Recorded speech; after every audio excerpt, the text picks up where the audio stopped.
Gracias por continuar con nosotros. Vamos ya al espacio de la entrevista de Hechos AM.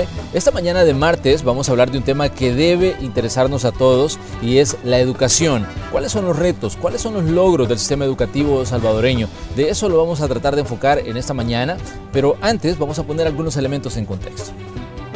Al maestro abnegado el no. La celebración del Día del Maestro este año estuvo marcada por dos acontecimientos que ponen en contraposición la situación de los docentes en el país. Por un lado, el gobierno inauguró el Instituto Nacional de Formación Docente, que tiene por objetivo fortalecer los procesos de formación inicial y permanente, promover la generación de conocimiento e innovación educativa, así como la formación de posgrados en diferentes especialidades. Sin embargo, por otro lado, cientos de maestros del sector público recorrieron las calles de San Salvador para dejar en evidencia problemas relacionados al tema pensiones y a la ley de la carrera docente. Miembros de Cimeduco argumentan que existen maestros jubilados que están recibiendo pensiones de $207 mensuales. Sin embargo, las autoridades sostienen que las pensiones no corresponden directamente al Ministerio de Educación, pues es un tema de impacto para la población en general. A eso se suma que en el país se calcula que más de 90,000 personas tienen título en ciencias de la educación, pero de estas, solo 45,000 se encuentran trabajando en el sector público. Aproximadamente 3,000 tienen empleo como docentes por programas financiados por alcaldías u ONGs y el resto está desempleado o desarrollando otros oficios. Siempre en materia educativa, para mejorar diferentes aspectos de la educación en el país, diversas entidades apoyadas por el diputado del PDC, Reinaldo Carballo, presentaron la propuesta de Ley de Políticas Públicas Educativas de Largo Plazo, que pretende evitar cambios recurrentes que dependen de las iniciativas de las autoridades en turno. Entre algunos aspectos que toma en cuenta la propuesta de ley está tomar en cuenta los problemas de presupuesto, además de la cobertura y la calidad, como en el caso de la prueba de aprendizaje y aptitudes para egresados de educación media PAES, con una nota mínima de 6, a diferencia de los últimos años, donde el promedio se ha mantenido entre 5.2 y 5.3. Además, aseguran que es importante darle prioridad también a la deserción escolar y garantizar un nivel neto de matrícula no menor al 70%, es decir, tratar de recuperar a los alumnos que permanecen fuera del sistema. Esto nos trae a mención que Save the Children presentó la semana anterior un informe denominado Las múltiples caras de la exclusión, en el que se evidencia que en El Salvador el desplazamiento forzado agrava la deserción escolar. Señala que en lo que va del año, la no escolarización de niños y adolescentes pasó de 10.1 a 18.4% debido a los éxodos que han sufrido muchas familias a causa de la criminalidad. Entre las recomendaciones hechas por la institución, se hizo el llamado al Ministerio de Educación para que atienda a los niños víctimas de desplazamiento o confinamiento a través de las modalidades de enseñanza que tiene. Educación es el tema que traemos a la opinión pública en el espacio de la entrevista de Hechos AM. ¡Comenzamos! Así es, de educación vamos a tratar de hablar esta mañana porque son una diversidad de temas, pero vamos a enfocar algunos. ¿Y con quién lo vamos a hacer? Con el señor ministro de Educación, Carlos Canjura, a quien nos hará saludar en este día martes. Señor ministro, bienvenido, un gusto que esté con nosotros. Buenos días, muchas gracias, Morales. Un placer estar en este programa. Ministro, hablemos de ese instituto que inauguraron ustedes justo el Día del Maestro, el Instituto Nacional de Formación Docente. Digamos, ¿cuáles son las capacidades, cuáles son, digamos, cuál es el impacto que ustedes esperarían generar en la educación partiendo de la fundación de ese instituto? Bueno, pues el instituto surge como una propuesta de solución a un diagnóstico que habíamos hecho en el sistema educativo al inicio de esta gestión. En el país hay un problema fundamental que es la no correspondencia entre lo que es digamos así, la producción de maestros en el sistema de educación superior con lo que son las demandas que tiene el sistema educativo en su conjunto. Eso referido a la no correspondencia no solo en la producción en los niveles educativos, sino en las diferentes especialidades que debe ofertar un sistema que pretenda ofertar calidad de educación. El diagnóstico que realizamos nos reflejaba, por ejemplo, que nosotros tenemos un número pero muy escaso de maestros de educación física, un número muy escaso de maestros de matemática, de química, de física. No existe así un número de maestros que se corresponda con la cantidad de maestros que debiéramos tener en el sistema educativo si nosotros imagináramos que la educación artística se instala en todas las escuelas del país. Pero ¿cuál es digamos, este diagnóstico? La base podría ser de que no se le da importancia a estas áreas, o sea, o no se consideran, digamos, relevantes para la formación de un niño. Pues yo creo que el tema de ofertar educación de calidad debe pasar por ofertar todo esto, toda esta gama de especialidades de maestros que sin ellos es imposible estar hablando de educación de calidad. No es posible que creamos que se puede educar a nuestra niñez, a nuestra juventud sin un tránsito razonable por las artes. No es posible hablar de educación de calidad si no tenemos el número suficiente de maestros de matemática, de ciencias en general. No podemos hablar de educación de calidad si nosotros estamos con un déficit en el sistema público de lo que son los maestros de inglés. Es decir, hay necesidad de establecer esa correspondencia indispensable entre lo que es el sistema educativo y la demanda que plantea el sistema educativo y lo que hace el nivel superior en cuanto a la generación de maestros para el sistema. Ese es un primer problema que hemos querido enfrentar con la creación del instituto. Ministro, hay aspectos, bueno, le escucho, ministro. No, pero por otro lado, creo que es importante que la producción de maestros en el sistema tenga la unidad que debe tener.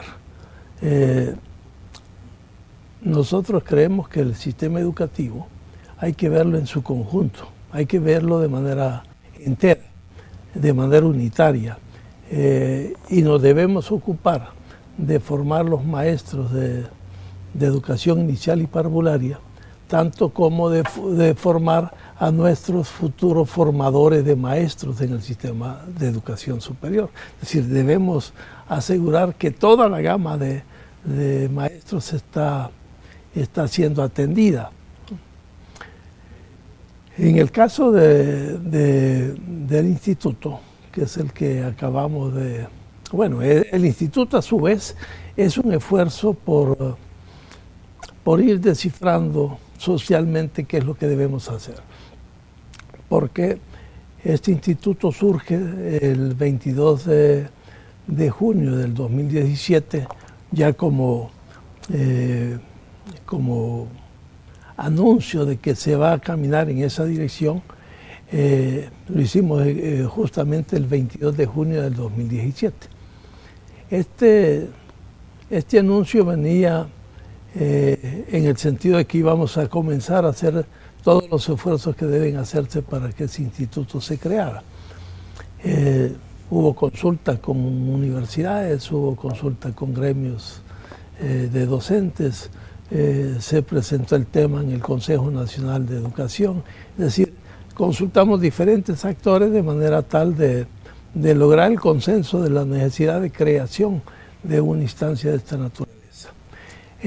Lo previmos en el presupuesto de 2018, a partir del anuncio del señor presidente en el 22 de junio del 17, y el 18 lo previmos presupuestariamente. Y este año, el 24 de febrero de este año, la Asamblea Legislativa sacó el decreto que se refiere a la creación del instituto y su funcionamiento a partir del 2019.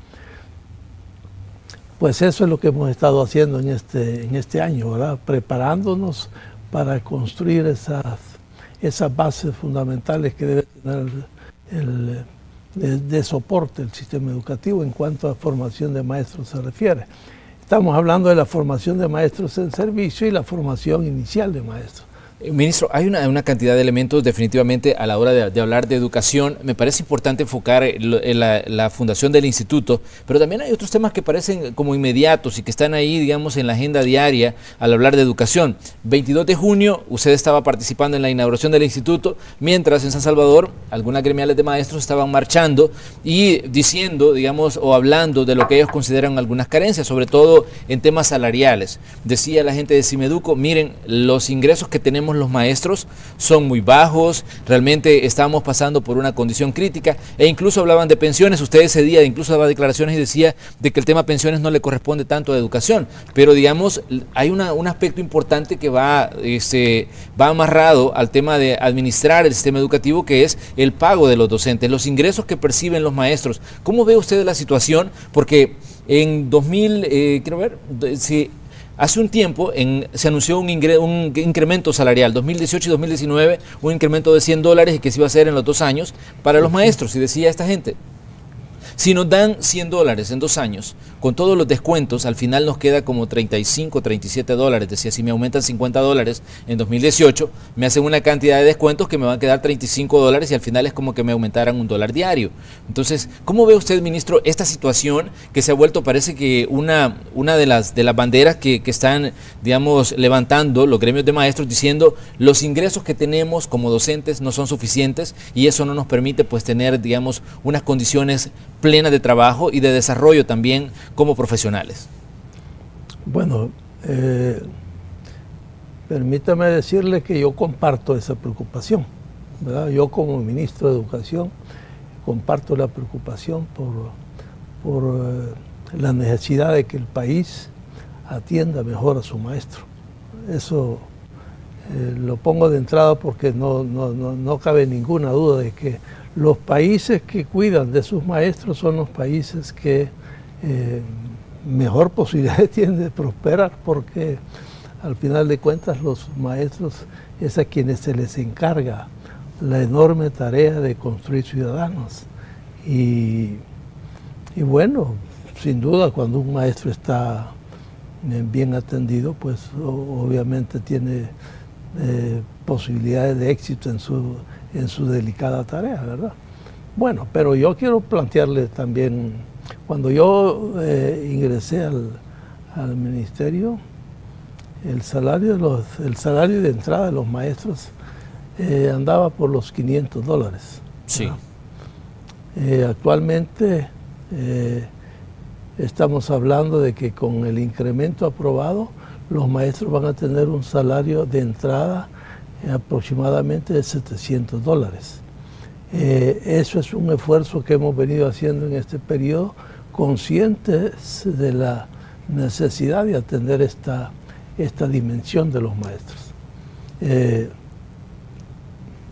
También el tema de pensiones es un tema que debe preocuparnos, no solo al ministro de Educación, no solo a este gobierno, debe preocuparnos a todos, porque la verdad es que las pensiones con las que están, o el monto que se le está ofertando a los maestros que se retiran después del último acomodo que se hizo en el tema de pensiones, realmente es muy baja, ¿verdad? Y creo que hay necesidad de hacer un esfuerzo por revisar qué es lo que ha pasado, porque no es razonable que un maestro después de 30 años de servicio se le ofrezca una pensión menor que el salario mínimo, ¿verdad? Eso creo que es algo que debemos revisar como país. Definitivamente el tema de los ingresos es un tema de muchísima actualidad para las familias, porque igual son maestros y tienen hijos y también tienen muchas obligaciones, pero ya nos dice usted, mire, yo estoy de acuerdo en que ese es un tema prioritario, pero el punto es, ¿qué está pasando, digamos? ¿Por qué a veces es tan difícil, digamos, hablar de mejoras salariales para los maestros? Me imagino que igual el gobierno ha dicho en los últimos años, miren, las finanzas no están pasando por un buen momento. Me imagino que a usted como ministro pues también le ha tocado en determinado momento hacer números. Por eso le señalé el tránsito que hemos tenido en este periodo, ¿verdad? Porque justamente en el periodo se ha pasado de un salario que era un poco menos de $500 a prácticamente $700.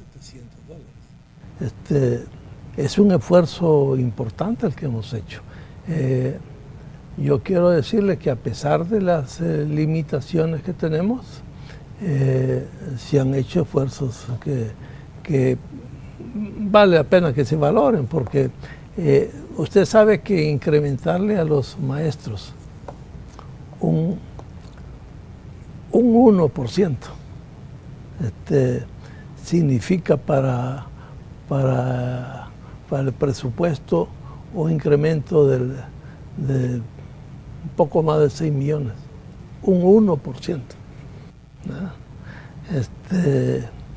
Lo que querría decir, incrementarle el 10% significaría prever un incremento en el presupuesto de 60 millones, de más de 60 millones. Bueno, esos son los retos que tenemos como país, ¿verdad?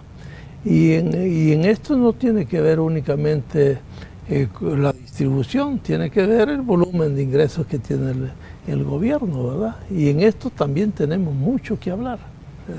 Creo que aquí debemos tomar conciencia de ciertos temas que son temas de nación, ¿verdad?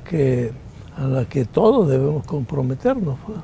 ¿Qué piensa usted, ministro, cuando de pronto se acercan las campañas políticas? Se acerca, digamos, todas las discusiones entre los partidos y la educación se pone una y otra vez sobre la mesa, sobre las ofertas, y se habla de la necesidad de incrementar el presupuesto de educación, se habla de los problemas que tiene el país de infraestructura, y de hecho a veces incluso se usan imágenes de escuelas o de las condiciones que están los maestros. Pero usted como ministro, ¿qué valoración hace, digamos, del manejo que se hace a veces de estos temas y de las realidades que de pronto a ustedes le toca ver directamente cuando usted dice de verdad que la infraestructura es una deuda, pero el problema son los fondos con los que tal vez educación cuenta?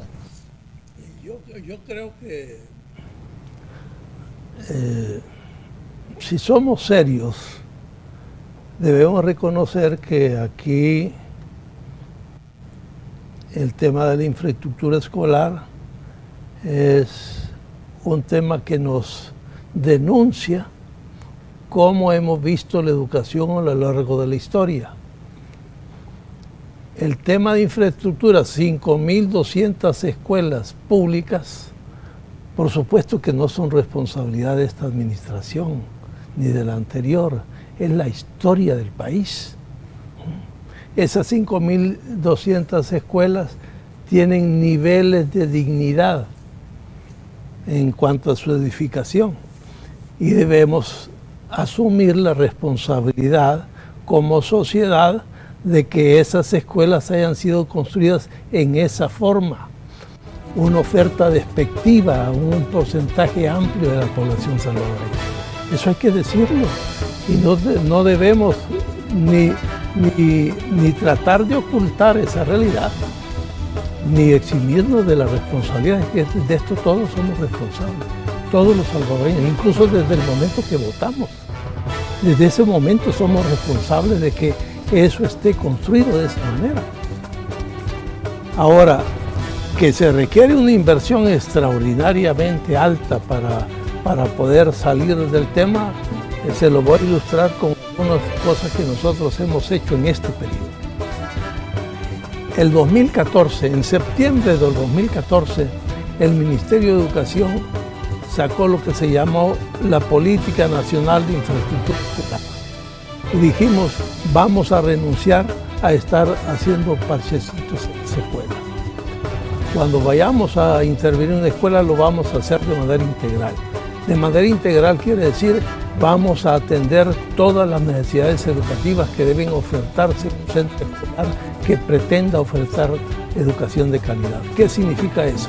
Significa que debe tener un aula para cada grado, que debe tener su centro de cómputo, su laboratorio de ciencias, su espacio para hacer educación física, su espacio para la educación artística, su comedor, su cocina.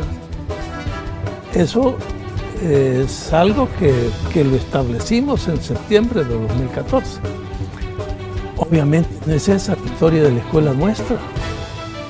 Y entonces se trata de generar una lógica diferente de construcción del centro escolar. Y permítame decirle que número es todavía pequeño, pero nosotros vamos este año a terminar con 88 centros escolares con esa lógica que le acabo de describir. Es una lógica cara.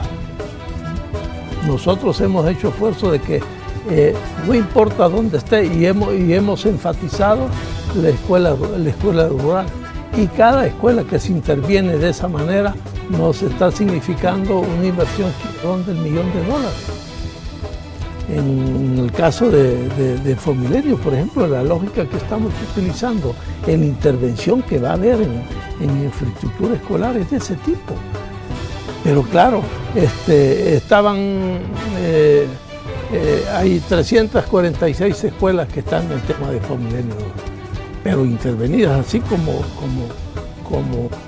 se lo plantea.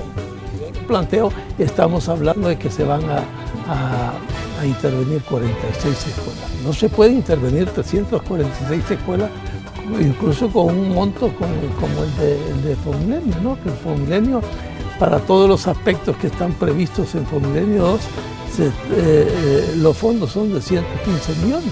115 millones querría decir, si esos 115 millones los ocupáramos solo para infraestructura, podríamos atender 115, 120 centros escolares.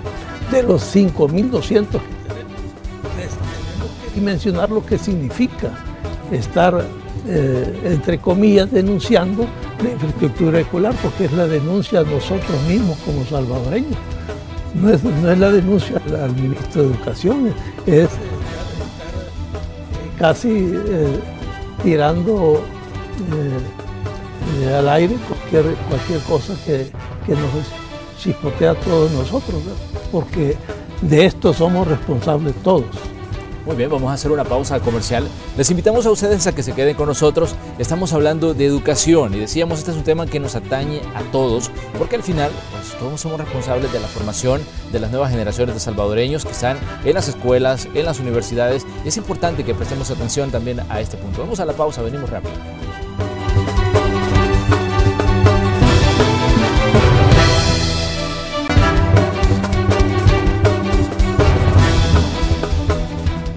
Se encuentra con nosotros esta mañana el señor ministro de Educación, Carlos Canjura. Estamos hablando de temas que tienen que ver sobre la formación de las nuevas generaciones de salvadoreños, sobre los retos que tienen a nivel de infraestructura la educación, sobre los procesos de capacitación de docentes. Y bueno, ya estamos en un año importante porque estamos previos a una elección y el tema educativo seguramente volverá al centro del debate. Ministro, hay un aspecto que me gustaría dimensionar con usted. ¿Por qué el estudiante salvadoreño de hoy parece un tanto desmotivado?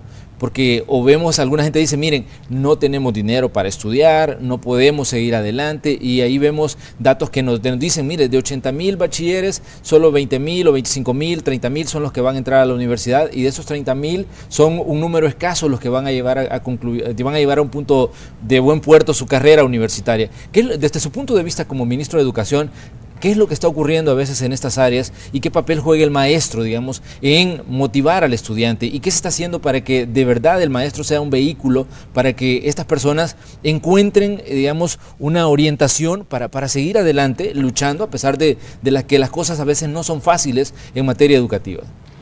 Bueno, lo primero que quiero decirles es que la calidad educativa está íntimamente relacionada con la calidad de su maestro. Eso es casi obvio, ¿verdad? Y obviamente el maestro tiene el enorme reto de inspirar, de provocar, de entusiasmar, de mantener esos niveles de curiosidad por el conocimiento que tiene de manera natural el niño en las distintas etapas de su vida. Pues esos niveles de curiosidad debiéramos no solo mantenerlos, sino elevarlos, ¿verdad? Bueno, pero eso se hace justamente con un maestro bien formado. De ahí la importancia que tiene el esfuerzo que estamos haciendo. El esfuerzo va en la ruta de preparar cada vez mejor a nuestro maestro, ¿verdad? Nosotros hemos hecho un esfuerzo que vale la pena destacarlo. Nosotros nos hemos ocupado de formar en serio a un número considerable de maestros en procesos no de 8 horas, ¿verdad? Estamos hablando de procesos de 960 horas de trabajo. Estamos hablando de construcción de capacidades de otro nivel. Estamos hablando de atender todos los niveles educativos. Estamos hablando de atender todas las especialidades. Y bueno, el año pasado graduamos o certificamos a 933 especialistas y este año vamos a llegar a estar certificando a más de 2.000 especialistas en el sistema educativo, en diferentes, como les digo, en diferentes niveles y diferentes especialidades. Esto es fundamental porque obviamente el entusiasmo por ir a la escuela tiene que ver, por supuesto que tiene que ver la infraestructura escolar, ¿verdad? Pero la provocación más alta que tiene un niño para ir a la escuela es sentir que en el aula realmente hace progresos importantes y que los hace en ambientes agradables. Ese ambiente agradable va mucho más allá de las condiciones físicas del centro escolar y es el ambiente que provoca el maestro y la maestra en el aula, ¿verdad? Y esto exige desarrollo de capacidades. Ese desarrollo de capacidades es fundamental que nosotros lo tengamos claro. Ministro, por eso el tema de maestros debe ser un tema al que debemos prestar la mayor atención. Ministro, nosotros en la nota introductoria hablábamos de aspectos importantes y de situaciones que están ocurriendo y que obviamente también me imagino que deben pasar por su escritorio siendo punto de análisis. El tema de los desplazamientos forzados, qué tanto el sistema educativo está preparado, digamos, para atender a un estudiante que de pronto sale tal vez de una zona rural y se viene a una zona urbana, o el niño que se mueve de un departamento a otro por situaciones que van más alejadas, digamos, a la educación y sino que se enfocan tal vez en realidades que vivimos debido a las condiciones de algunas comunidades, debido a amenazas de algunas estructuras criminales que operan en algunos puntos del territorio. ¿Cómo hace educación o cómo está enfocando ustedes desde digamos, los planes educativos este tipo de problemas que a la larga afectan también el desarrollo académico de un niño? Bueno, nosotros hemos establecido un criterio que me parece muy importante. Todavía hace unos años se decía la matrícula se cierra en el mes de abril, ¿verdad? Nosotros tenemos abierta la matrícula en todas las escuelas en cualquier momento del año escolar, ¿verdad? ¿Por qué? Por ese tipo de dificultades con las que se puede encontrar un grupo familiar, con el que prácticamente es obligado que el estudiante debe trasladarse a otra comunidad. Es el caso de los desplazados, de los niños deportados.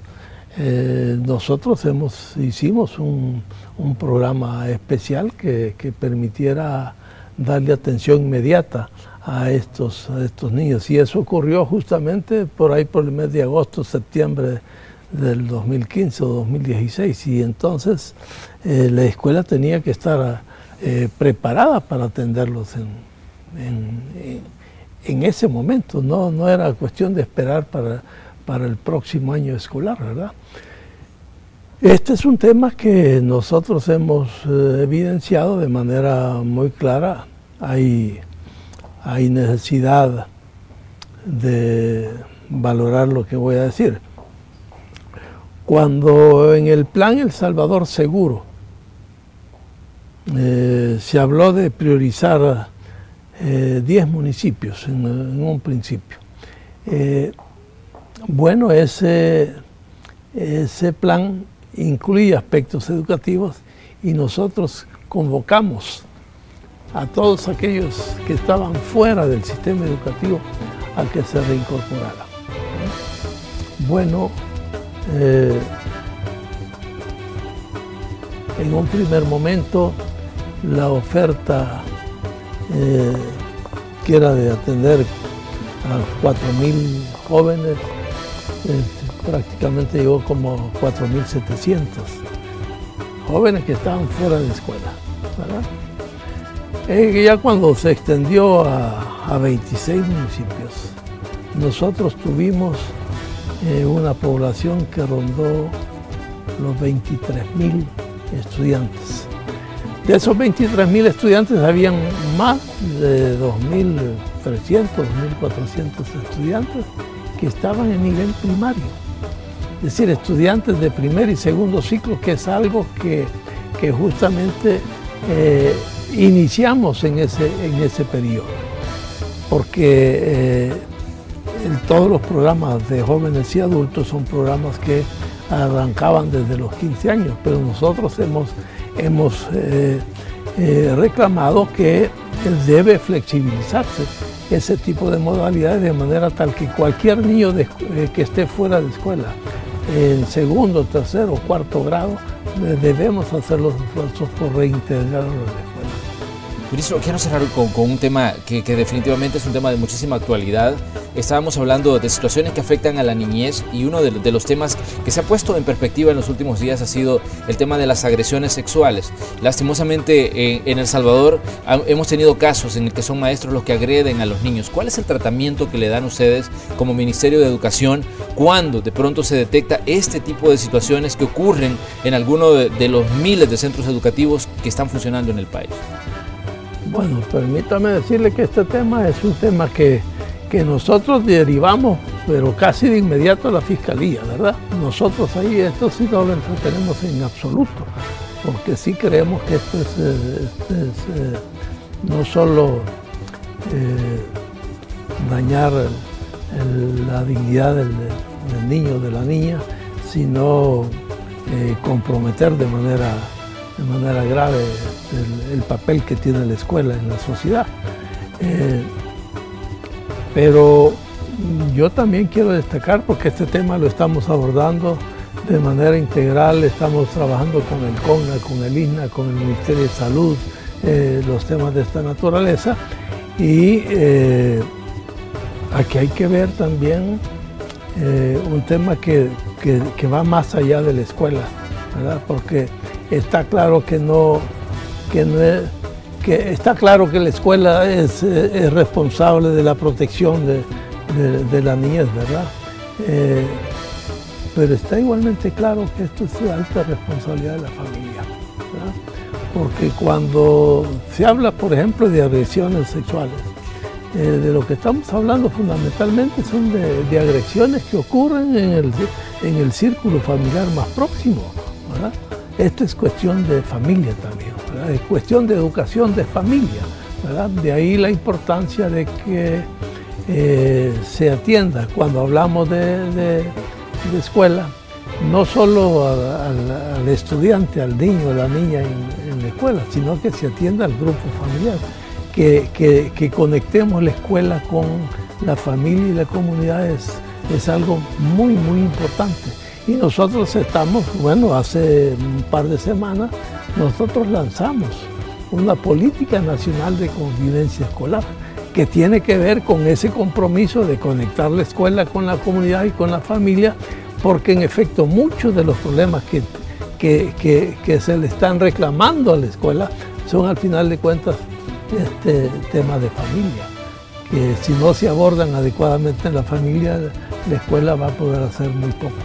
Muy bien. Ministro, le queremos agradecer que haya venido a conversar con nosotros. Se nos quedan muchos temas, definitivamente dejamos abierta la invitación para usted, porque hay algunos aspectos que queremos abordar definitivamente que tienen que ver siempre con educación, pero a veces el tiempo se hace un poquito corto. Yo le agradezco que haya venido a acompañarnos en este espacio.